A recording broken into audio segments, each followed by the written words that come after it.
In the remote, frost-bitten wilderness of northern Canada, buried beneath snow and silence, lies a mystery so chilling it's never been solved. This isn't folklore. It's not a campfire story or some half-remembered legend. This is a real place, a real village, and real people who simply vanished. No goodbye, no warning, no trace, just silence.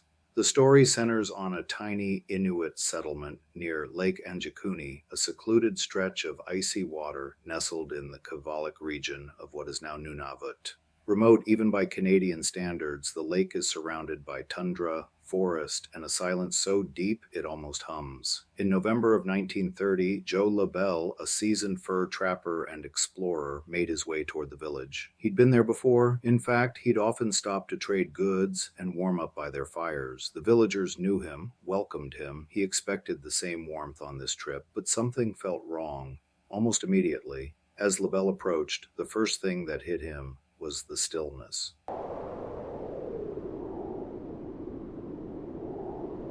Normally, dogs would bark, kids would run, fires would crackle in the center of the settlement. Instead, there was nothing, just wind and snow. Still, he pressed on. He called out as he reached the outskirts. No reply. He entered the village, and what he found was like something from a dream. A nightmare, really. Huts stood open, tent flaps whipped in the wind. Wooden doors creaked on their hinges, not a soul in sight. LaBelle stepped cautiously through the snow-covered village. The snow was fresh, but he saw no footprints, none entering, none leaving. And the quiet, it was absolute. He found cooking pots still hanging over long-dead fires, frozen stew inside as if someone had left only minutes before. Personal belongings were untouched, rifles still hanging on walls, snowshoes leaning against doorways, even carved family heirlooms still sitting on shelves. It wasn't abandoned, it was paused, like someone had pressed stop on a community midday. More disturbing still were the sled dogs. For the Inuit, sled dogs were sacred, vital for transportation, hunting, and survival. They were treated like family, sometimes better. LaBelle found them dead, still tethered, still waiting, their bodies half buried beneath snow, untouched by predators. They had starved to death. That made no sense. Even if the villagers had fled in a panic, someone would have cut them loose, let them run.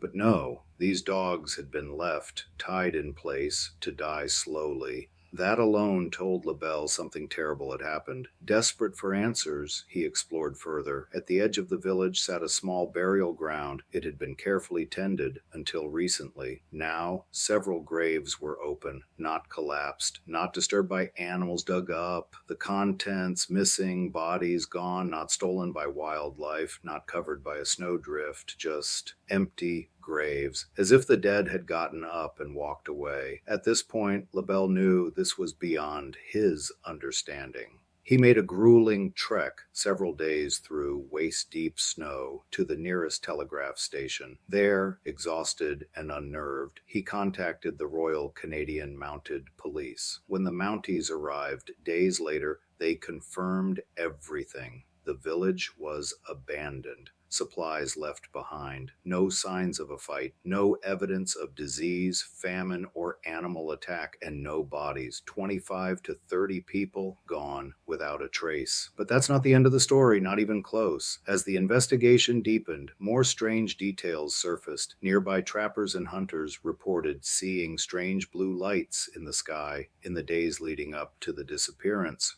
These weren't auroras. The locals knew the difference. These lights were unnatural, pulsing, gliding, moving in ways that defied explanation. Others spoke of a low, vibrating hum that echoed through the valley. It didn't seem to come from any one place. It just hung in the air, rattling nerves and making the snow feel alive. A few even claimed to feel a subtle vibration in the ground, like something massive moving beneath them. So what happened?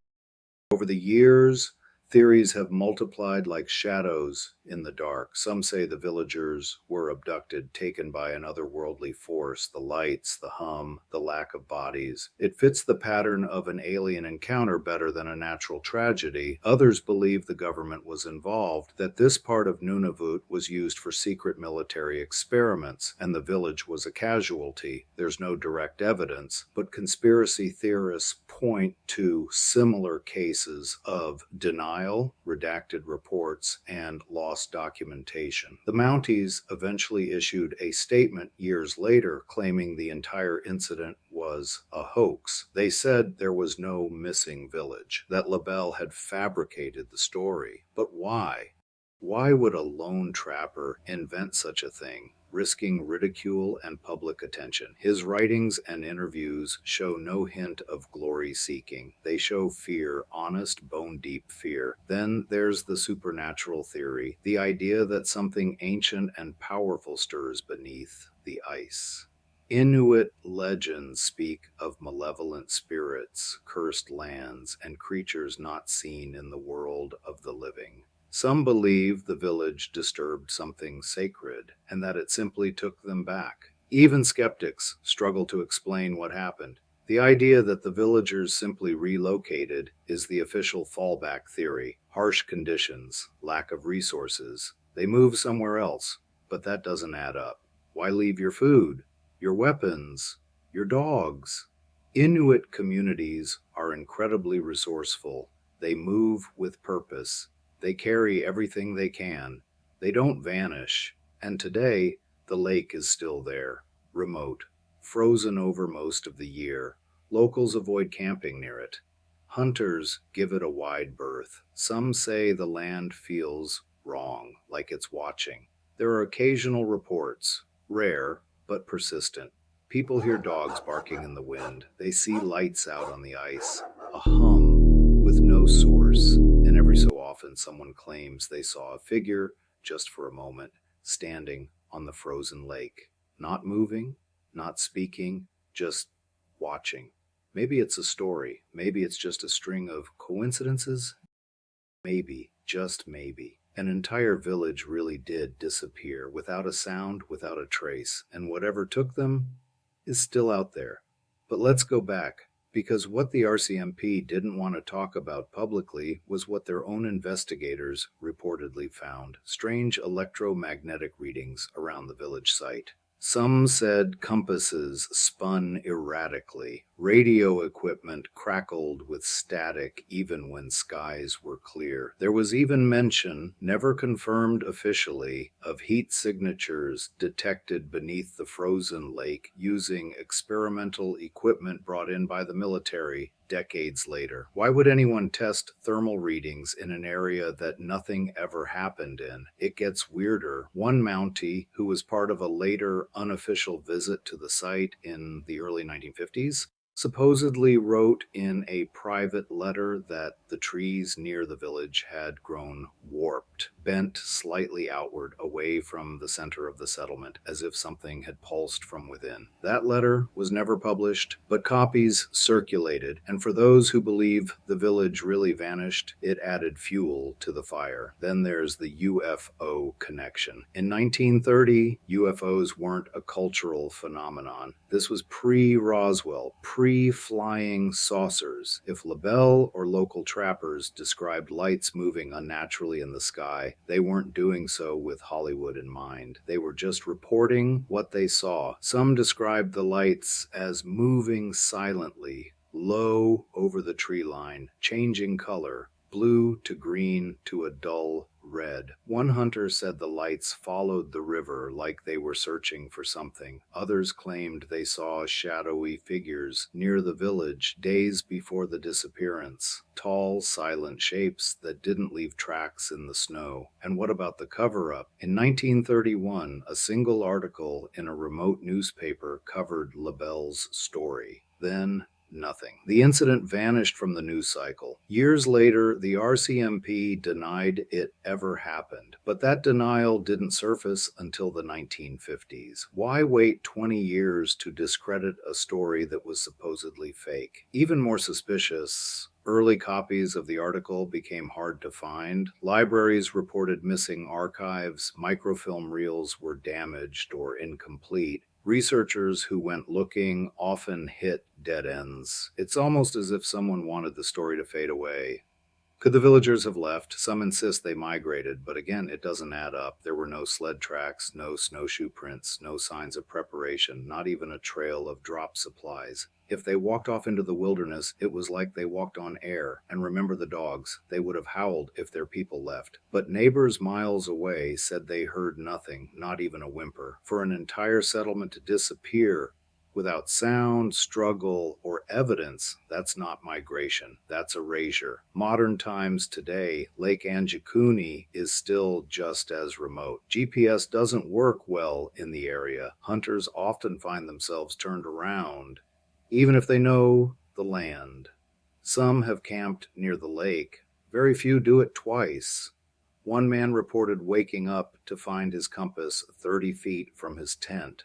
No footprints in the snow. Another swore he heard drumming coming from the ice, rhythmic, distant, unmistakable.